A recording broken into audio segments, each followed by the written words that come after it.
Ce qui va se passer en RDC fait partie d'un agenda mondial de Dieu qui précède le retour de Jésus-Christ. Dieu se prépare à déclencher une série d'événements pour préparer le retour imminent de Jésus-Christ.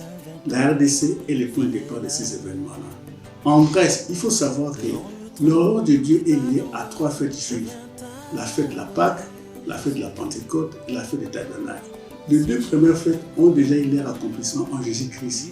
Jésus-Christ est mort pendant la célébration de la fête de la Pâque. Il a envoyé le Saint-Esprit le jour de la fête de la Pentecôte. Et je précise seulement, si c'est pensé qu'il n'a pas envoyé le Saint-Esprit 20 jours après la Pâque, il a envoyé le Saint-Esprit 50 jours après la fête de la Pâque. Il reste maintenant là la fête du Tabernacle dont l'accomplissement est lié à la RDC. Cette fête est composée de 3 parties.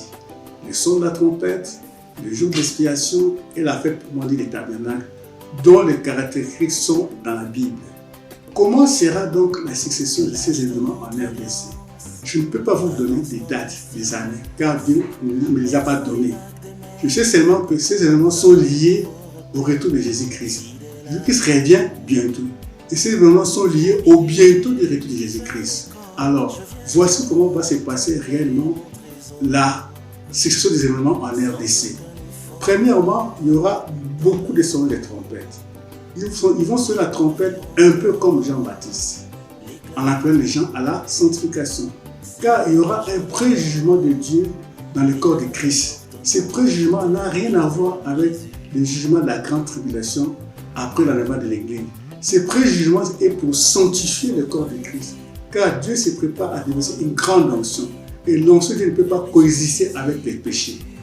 Lors de ce préjugement-là, il y aura des morts, des souffrances pour ceux qui étaient insensibles à l'appel à la sanctification des sonneurs des trompeurs. Le jugement va d'abord commencer dans la maison de Dieu auprès des pasteurs, des serviteurs de Dieu. Ce jugement amènera également un changement, un bouleversement du système congolais, la société congolaise dans tous les domaines. Nous aurons une église glorieuse et unie, il y aura un système théocratique en RDC. C'est à ce moment-là qu'il y aura l'effectivité de la procédure en RDC. Cette procédure va amener davantage de moyens financiers pour l'évangile mondial en RDC. La RDC est en fait que le point de départ de tout ce qui va se passer dans le monde entier. Ce qui va se passer dans le monde entier, en fait, et même en RDC, aucun ne l'a jamais vu, aucune oreille n'a jamais entendu parler de cela, ça sera une nouvelle chose. Jésus, soleil levant,